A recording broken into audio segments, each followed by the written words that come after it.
La Poste ivoirienne devient l'acteur central dans le secteur de la livraison des colis, car les autorités ivoiriennes en ont décidé ainsi. C'est ce qu'on appelle la stratégie d'acceptation progressive ou stratégie de test.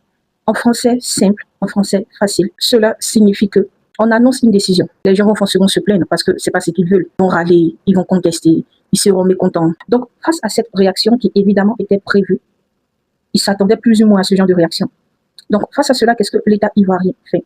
Il retire le communiqué et annule temporairement la décision. On retire la décision, mais les esprits, eux, ont déjà enregistré le message. Voilà. Ils n'ont pas oublié, ils ont mémorisé, ils ont enregistré le message. Et c'était cela l'objectif. Plus tard, quand l'atmosphère se décriste, quand les gens deviennent moins tendus, quand les gens sont plus tranquilles, sont plus calmes, qu'est-ce qu'on fait?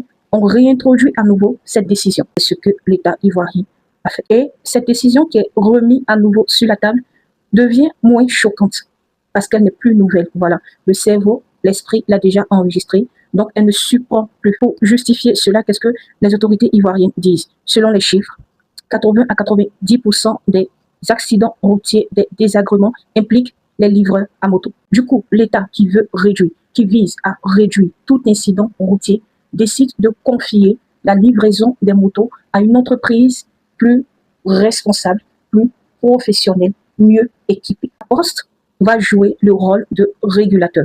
Mais attention, ils ne vont pas exclure les acteurs existants de ce secteur-là, selon leurs propos. Bien au contraire, la Poste va plutôt collaborer avec ces personnes-là pour que chacun puisse en tirer un profit. Donc, en ce sens, la Poste va bientôt procéder à des recensements de l'ensemble des acteurs de ce secteur-là. Bref, le désordre routier, le manque de professionnalisme, les accidents, ok, c'est légitime.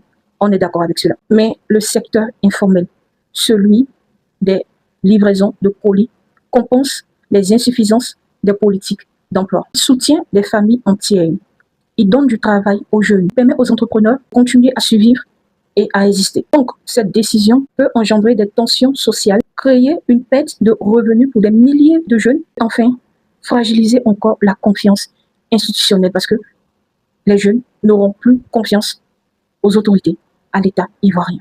Alors, il faudrait que des mesures soient véritablement prises pour que les acteurs qui existaient déjà dans ce secteur-là, qui avaient le monopole, ne soient pas exclus, ne soient pas désavantagés. Il faudrait que tout le monde puisse y trouver son compte. Et la Poste ivoirienne se doit de respecter ce qu'elle a dit et ce qu'elle a promis, c'est-à-dire ne pas exclure, mais plutôt